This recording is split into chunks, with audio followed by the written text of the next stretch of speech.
The legend lives on from the Chippewa on down of the big lake they call Gitchagumi. The lake, it is said, never gives up her dead when the skies of November turn gloomy. With a load of iron ore, 26,000 tons more than the Edmund Fitzgerald weighed empty. That good ship and true was a bone to be chewed when the gales of November came early. The ship was the pride of the American side, coming back from some mill in Wisconsin. As the big freighters go, it was bigger than most, with a crew and good captain well seasoned, concluding some terms with a couple of steel firms when they left fully loaded for Cleveland. Then later that night when the ship's bell rang, could it be the north wind they'd been feeling?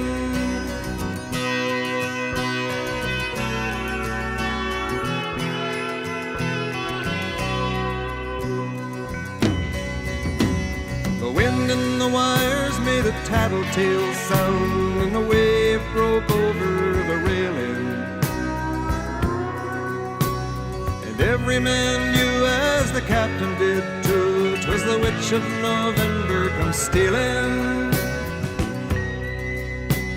The dawn came late and the breakfast had to wait when the gales of November came slashing. When afternoon came, it was freezing rain in the face of a hurricane west wind.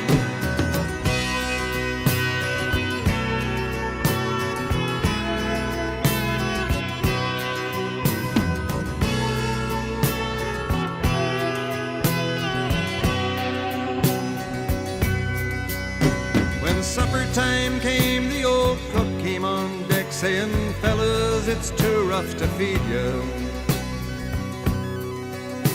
At 7 p.m. a main hatchway caved in. He said, "Fellas, it's been good to know ya."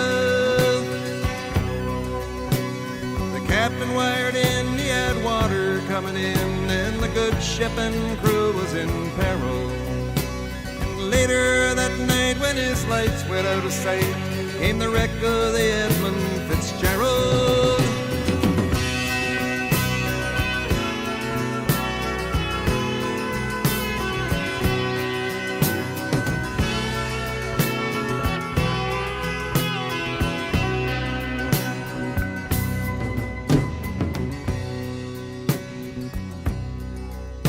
Does anyone know where the love of God goes when the waves turn the minutes to hours?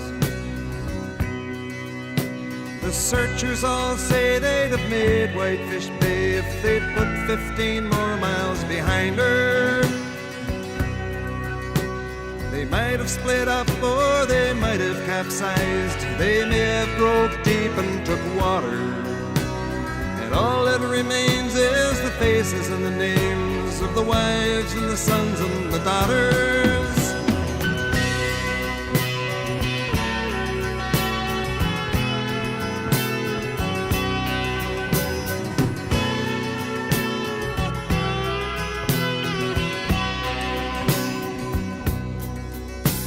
Lake Huron rolls, Superior sings in the rooms of her ice-water mansion. Old Michigan steams like a young man's dreams. The islands and bays are for sportsmen. And farther below, Lake Ontario takes in what Lake Erie can send her. And the iron boats go, as the mariners all know, with the gales of November remembered.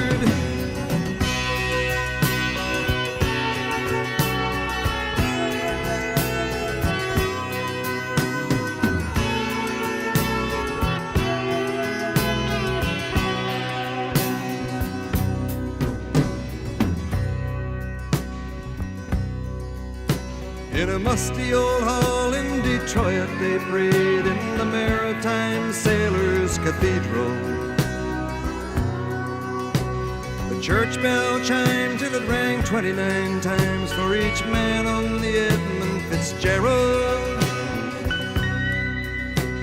The legend lives on from the Chippewa on down of the big lake they call Gitchagumi. Superior, they said, never gives up her dead when the gales of November come early.